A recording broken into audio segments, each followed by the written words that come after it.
বলছেন আসসালামু আলাইকুম ওস্তাদ। ওয়ালাইকুম আসসালাম রহমতুল্লাহ। আমার বড় ছেলে 2 মেয়ে, মানে বড় ছেলে এবং 2 মেয়ে। ছেলেকে আমি অনেক টাকা দিয়ে জমি বিক্রি করে মেডিকেলে পড়িয়েছি, কিন্তু মেয়েকে ইন্টার পর্যন্ত পড়িয়েছি আর বাকিটা তার হাজব্যান্ড পড়াইছে। এখন ছেলেকে তো বাবার সম্পত্তি দেওয়া হবেই, সাথে কি মায়ের গয়নার ভাগ দেব, সেটা কিভাবে ভাগ করব? ওই একইভাবে যেমন জমি জায়গা, ছেলেকে বাবার সম্পত্তি দিয়েছেন বা দিতে হবে, আর মেয়েকে দিতে হবে না। একবার প্রতিটি জমি জায়গা, শহরের হোক রাস্তার পাশে হোক, যেখানে ছেলের হক আছে তো মেয়ের হক আছে। এই নয় যে দামি জায়গাগুলি, রাস্তার পাশ ভালো পজিশনের জায়গা, যেগুলিতে দোকানপাট হবে, ব্যবসা বাণিজ্য হবে, বিল্ডিং টাওয়ার তৈরি হবে, সেগুলি ছেলেদের জন্য হারাম কাজ। এগুলো আল্লাহ হেদায়েত দান করুন। সব জায়গায় যেমন ছেলের হক রয়েছে তেমন মেয়ের হক রয়েছে।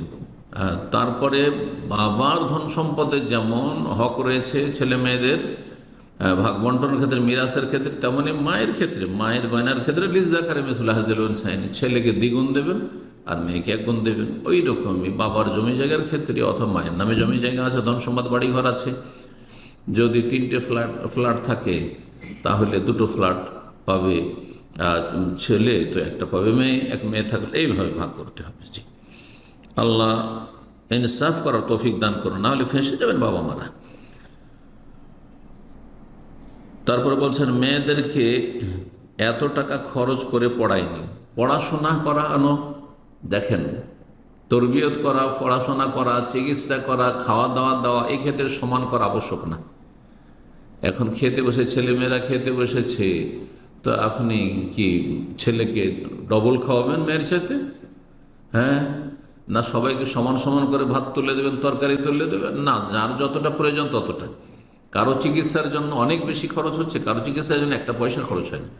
কারো লেখাপড়া করার ক্ষেত্রে খুব বেশি খরচ হচ্ছে, কারো কম হচ্ছে বা হয়নি, সেটা ভিন্ন বিষয়। কেউ ফ্রিতে লেখাপড়া করে নিল, চান্স পেয়ে গেল, আর কাউকে আপনার ডোনেশন দিয়ে পড়াতে হচ্ছে, সেটা জায়েজ রয়েছে, এই ক্ষেত্রে জায়েজ রয়েছে। কিন্তু যখন মিরাসের ভাগ বন্টন হবে, অথবা আপনি আতিয়া হেবা দেবেন আপনি, তখন ইত্তাকুল্লাহ, আল্লাহকে ভয় করুন, ওয়াদিলু বাইনা আওলাদ, ছেলে মেয়েদের মাঝে সুবিচার কায়েম করুন। রাসূলুল্লাহ সাল্লাল্লাহু আলাইহি ওয়াসাল্লামের সহিহ বুখারী মুসলিমের প্রসিদ্ধ হাদিস।